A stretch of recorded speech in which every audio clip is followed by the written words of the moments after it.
আজ আমার mini blog first আজ থেকে চালু করলাম মিনি ব্লগ। সকাল সকালে ঘুম থেকে উঠে ফ্রেশ হয়ে নিলাম। তারপর ফ্রেশ হওয়ার পর একটু ব্যায়াম যোগা করলাম অনেকক্ষণ, 5-10 মিনিট।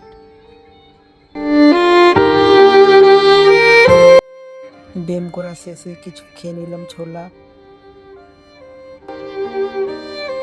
ছোলা খাবার পর বেরিয়ে পড়লাম মার্কেট।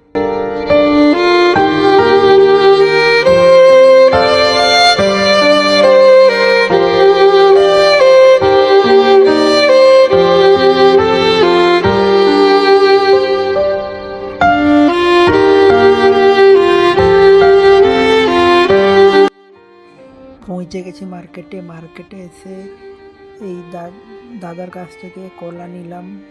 কলা নেওয়ার পর চলে গেলাম কোম্পানি। আজকের ব্লগ এইখানে শেষ।